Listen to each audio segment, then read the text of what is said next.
It is the 10th day of April 2024, Wednesday. Eid Mubarak to all our Muslim brothers.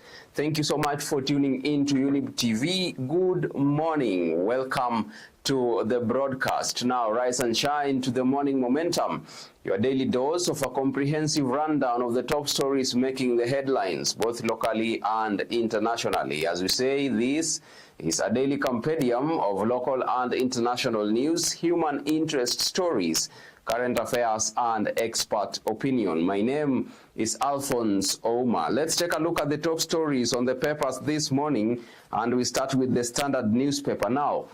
Fresh headache, Ruto housing levy pain far from over.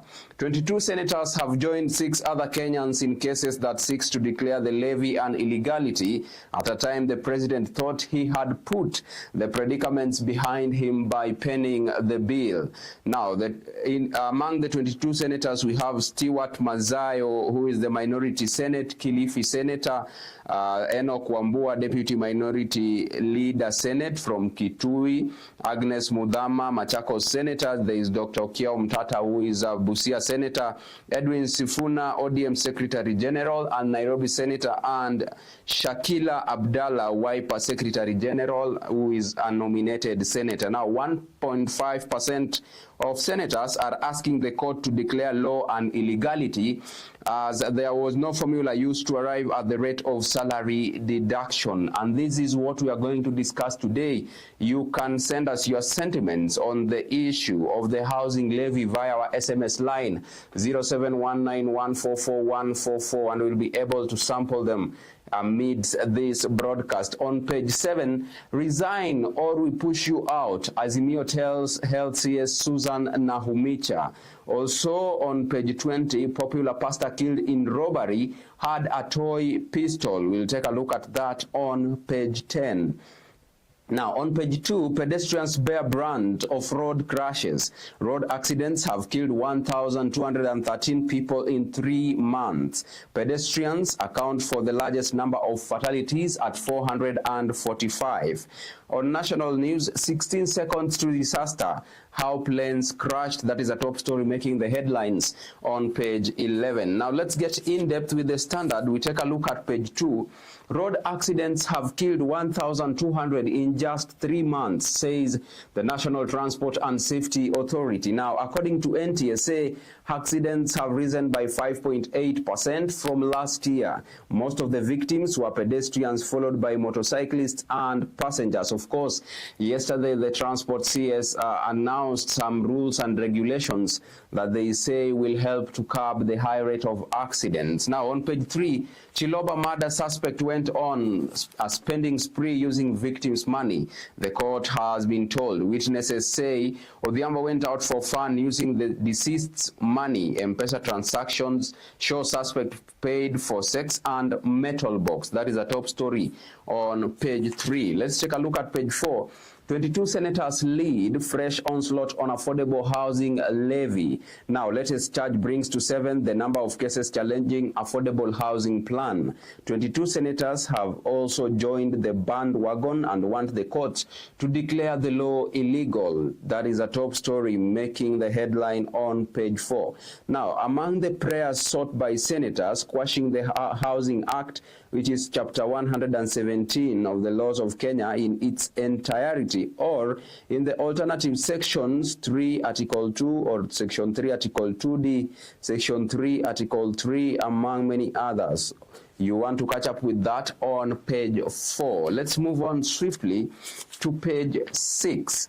Pain of patients left on their own as doctors stand their ground. Now, only 18 patients are still admitted at one facility with a bed capacity of over 250. Governor Natembeya says national government must respect the deal with doctors. It's still continuing and we are almost clocking 1 month since the doctors' strike began. Now, on page 7, Azimio, Nahumicha and Linturi should go. Opposition says health workers' strike has exposed Kenya Kwanza's incompetency. Now, coalition terms fake fertilizer scandal a product of heavy corruption, and now they want the 2 CSS to vacate office or they force them out. That is a top story on page 7 of the Standard this morning. On page 8, MP squeeze farms director on his role in supply of fake fertilizer. Agriculture committee members accused Kariuki of lying about his involvement, but his lawyer said that the lawmakers were biased against their client. That is a top story on page 8. Let's take a look on page 9.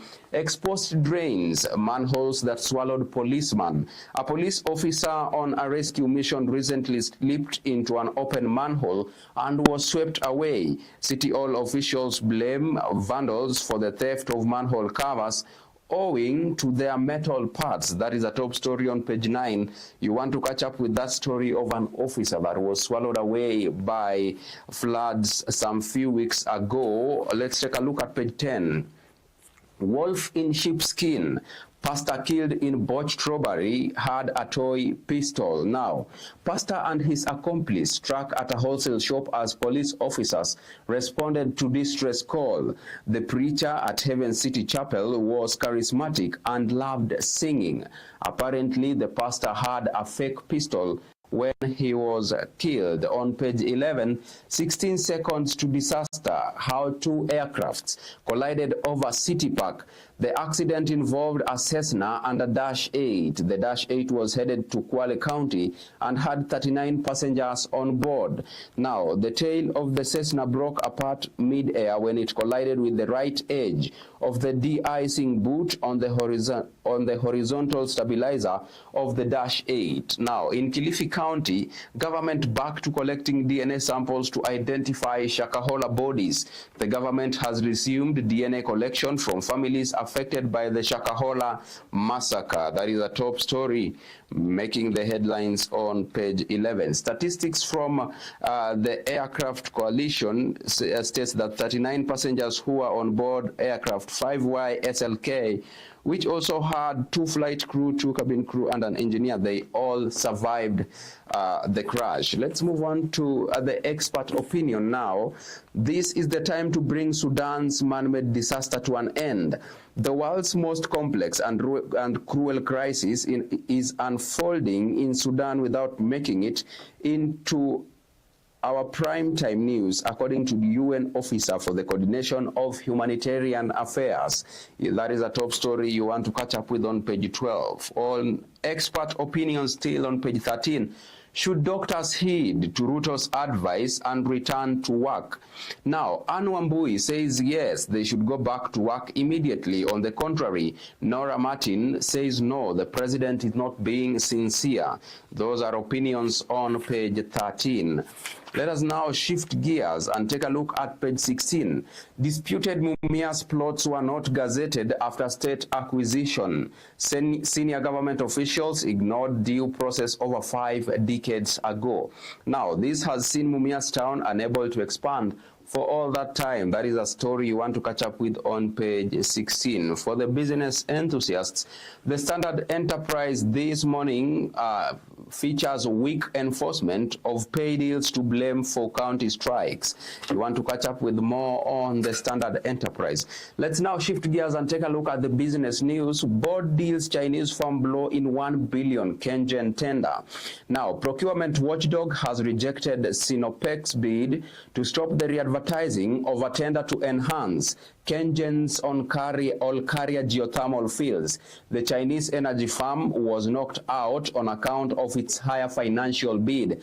And that is a top story on page 17. On matters technology, Huawei offers new robotics training at fair. Now, Huawei Technologies Kenya is showcasing its Digitrack technology at the Kenya Science and Engineering Fair. That's a top story on page 17. In the tourism sector, Conservancy joins international lobby. Mount Kenya Wildlife Conservancy MKWC is now a member of the International Union for Conservation of Nature. Now, let's shift gears and take a look at the international news. Now, social media supercharges South Korea politics of hatred. Now, online rhetoric has focused more on the personalities of the main candidates and the outlandish dangers that parties supposedly represent.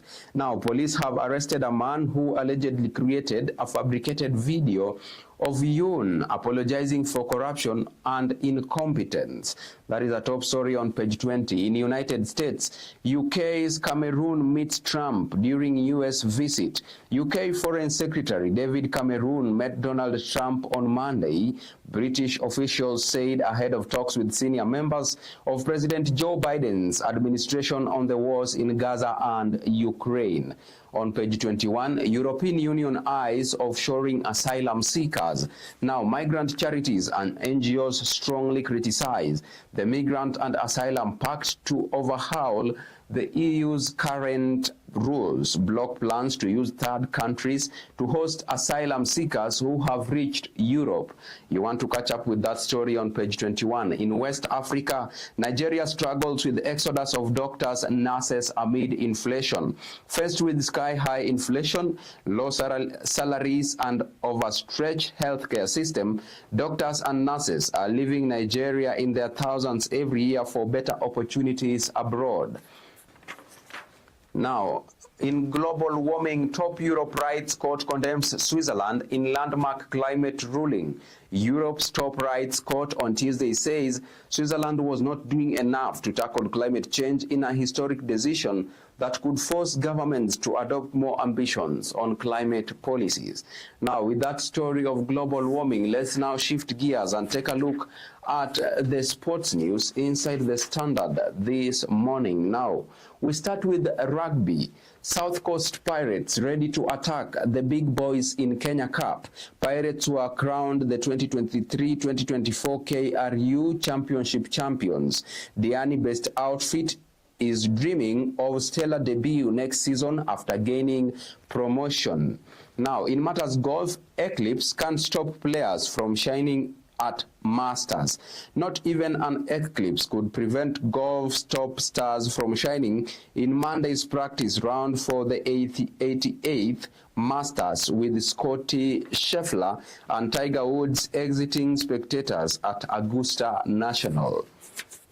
Now, on page 30, heavyweights Leiza Nyamira and Dagoretti off to a good start. That is matters hockey. Defining champions, Nyamira girls thrash Pangani girls 4-0. Leiza and Dagoretti High School dominate boys basketball. Now on page 31, Fratesi Lecce pushes Inter Milan close to Serie A title glory. Inter beat Udinese 2-1 to maintain a 14-point lead at the top. Simon Inzaghi's side need to win all of their remaining 7 matches to take their season tally to 103 points. Now, on the cover page of the Standard this morning, old boy Dembele on a mission for PSG in Champions League clash. Now, Barcelona are all too aware of what the 26-year-old winger can do with a ball at his feet. Focus will also be on Mbappe, who will be joining Real Madrid in the next season. Now, with that story of Dembele, we take a quick break and we are coming with more stories on the Daily Nation. See you on the other side of this broadcast. Keep sending in your sentiments on the housing levy backlash. We are going to sample them also on the other side. Don't go away. The best is yet to come.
Welcome back to the Morning Momentum. If you are just joining us, you are rolling with the host with the most. Alfonsoh is my name. Now, before we took our break, we asked you to participate on the housing levy backlash.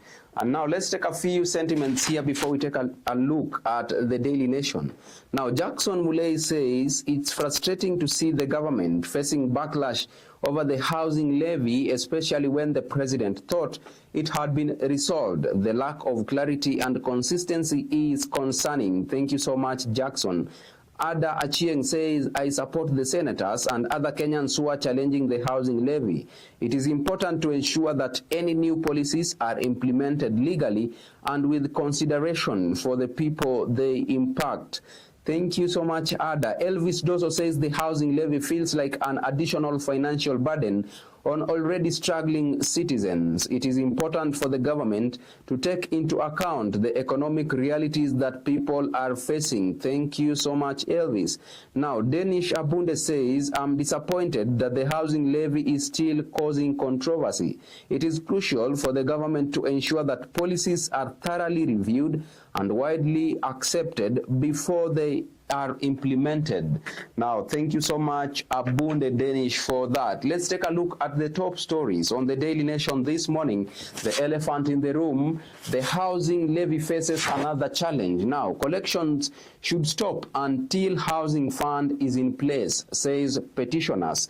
Busia Senator Okia Omtata, alongside 22 senators and 7 activists, mount another legal battle against recently enacted Affordable Housing Act 2024, arguing that it is still illegal and unconstitutional and ask the court to quash it in its entirety. That story is on page 4 and page 5. For those who are just joining us, this is what we are debating on this morning. Tell us what you think about the backlash faced by the housing levy. It's a fresh headache. Now, let's move on to other top stories. Banditry, high taxes, leadership fights and drug abuse feature at Drama Festival. That's a top story making the headlines on page 2. On national news, page 10, Haitian gangs are better armed than the national police, says the United Nations. Now, the United Nations Office on Drugs and Crime says in its latest report that the gangs are armed with Russian AK-47s, US-made AR-15s, and Israeli Galil assault rifles. And they say the Kenya police is quite underarmed as compared to the Haitian gangs. Now, on the cover page, politicians in threat to join doctors' strike. Now, opposition politicians yesterday said they will join the medical fraternity who have donned their tools to push for a better pay and improved terms of service if the government does not act on the issues and moves fast to alleviate the suffering of Kenyans. Now, let's take a look at page 2 of the Daily Nation. Housing levy, banditry are the key topics at drama festivals. Allocation of national school slots by the government criticized in one of the plays. Primary, secondary schools, colleges, and universities present items in the 62nd edition of the festival being held in Embu. On page 3, sighting of the moon, its same old story as confusion reigns over Eid. Low-income families complain about high cost of food and other basics. Some religious leaders insist on today, while others say the celebration should be marked tomorrow. All right, that's a top story on page 3. Let's take a look at page 4. Omtata leads fresh legal challenge on housing tax. The petitioners also contend that no money can be lawfully raised from the public until the Affordable Housing Fund is fully operational. Now, a group of 22 senators and 7 human rights activists have gone back to court seeking an order to quash the Affordable Housing Act 2024 in its entirety, saying it is illegal and constitutional. On page 5, county workers take home 100 shillings per month as payroll deductions take a toll. That is the top story on page 5. Let's move on to page 6. UDA to collect more than 300 million shillings in party elections.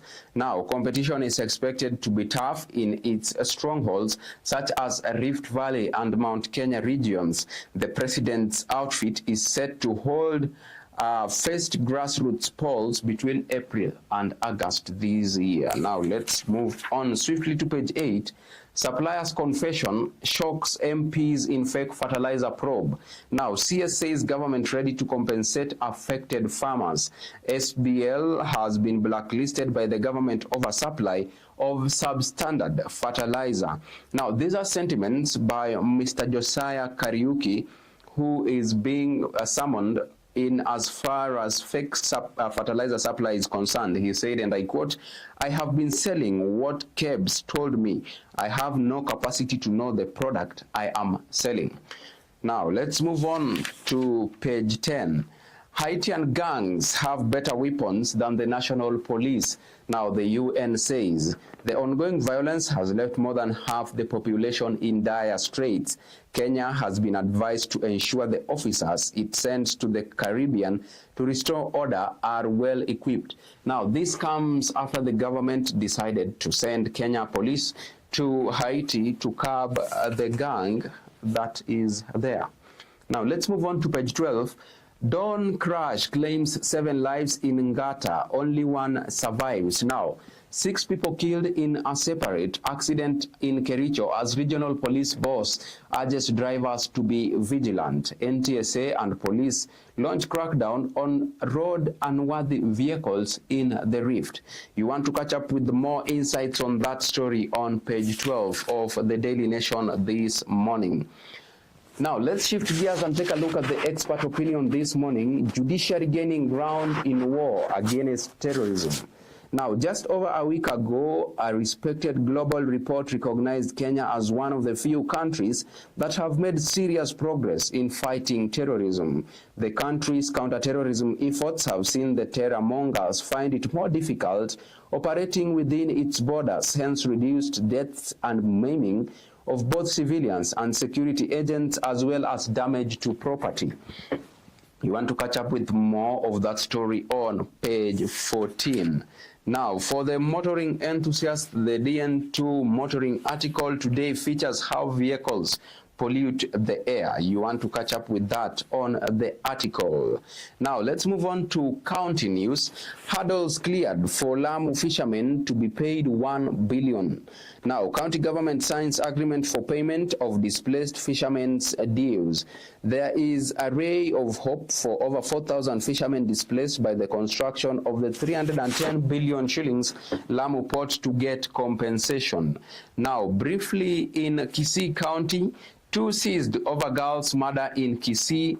Now, police in Nyamache, Kisii County, have arrested 2 suspects who allegedly invaded the home of a resident, Mr. Orenge Nyabuto, and killed one of his daughters and left another one with serious injuries. In Nairobi, families to move for housing plan. Now, the government has declared more than 2,600 families in Mukuru, Mariguini slum in South B Division, Starehe Sub-County, will have to leave their homes to pave way for the government to build affordable houses. In Narok County, mudslide buries Narok family alive. A mudslide triggered by heavy rain buried a family of 4 alive on Monday night in Narok County. A police report stated that Robert Keter, 35 years old, Faith Keter, who is 24, and Brian Kibet and Cherotich died in the shocking incident that occurred at Torokiat village in Ololunga, Narok South constituency.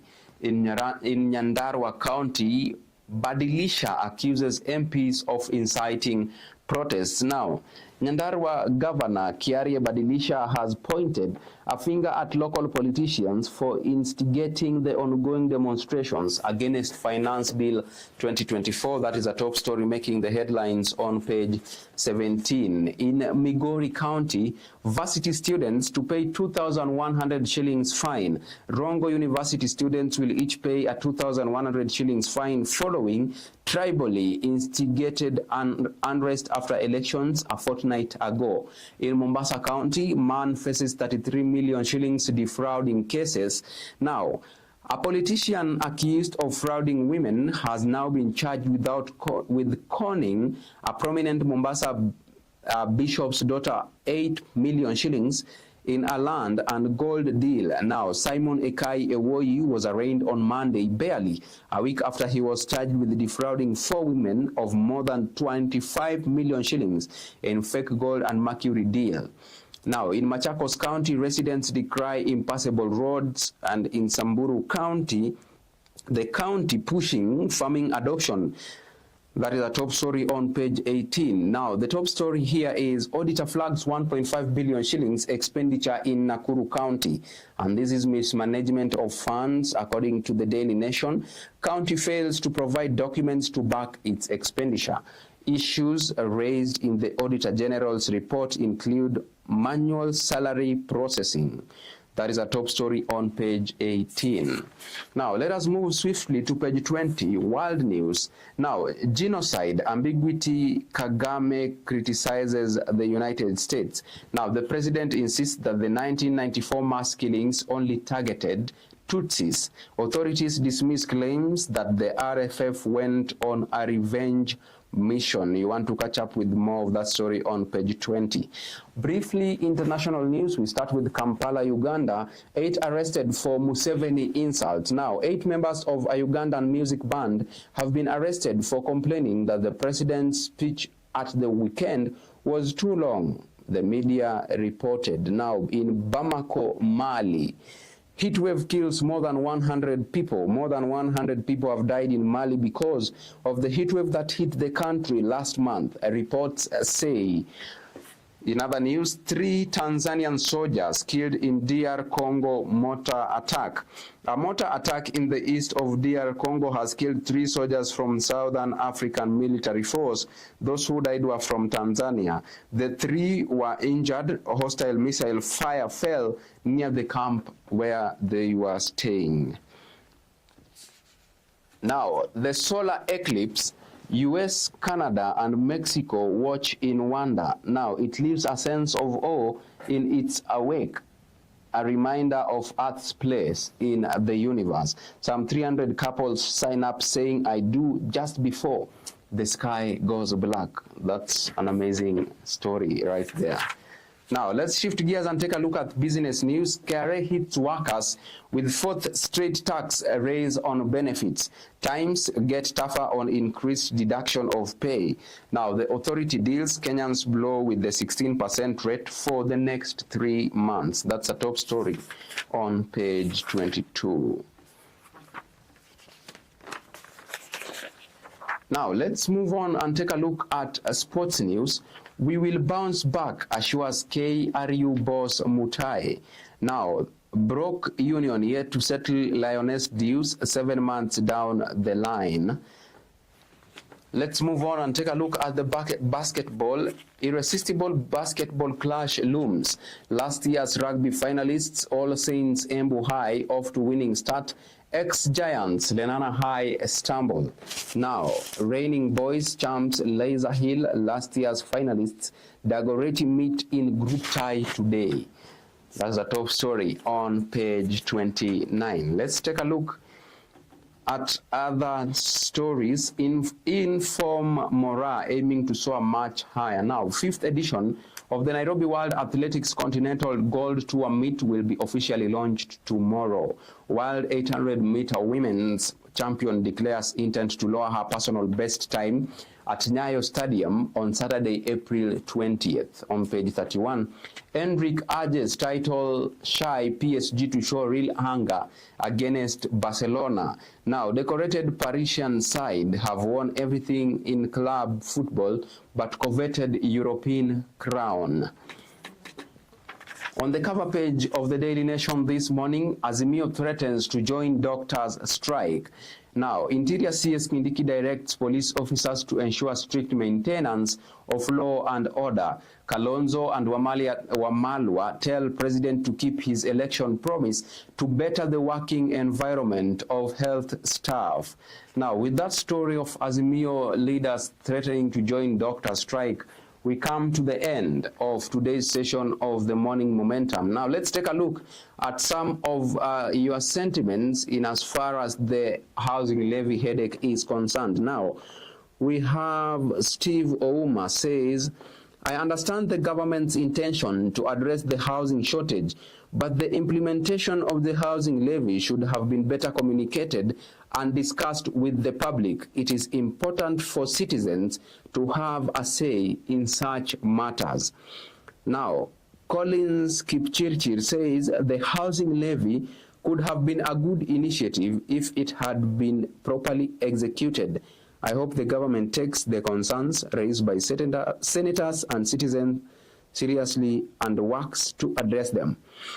Now, we have the other viewer saying, he has not indicated the name, I believe that affordable housing is a pressing issue in Kenya, and the housing levy could potentially contribute to addressing this problem. However, it is crucial to ensure that the levy is fair and does not disproportionately burden low-income earners. All right, let us take a look at the last one.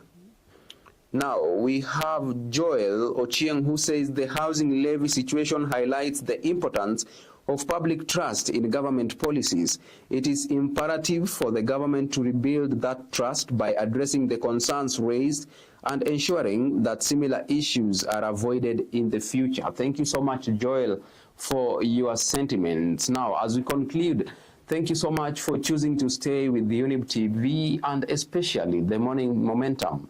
By extension, all the gratitude goes to all those who made this broadcast a success. Emmart Osinya behind the camera and the Chief Controller, Anifa Kavira. See you tomorrow, same time, same place for more stories making the headlines. Until then, do have a beautiful Wednesday. Take care.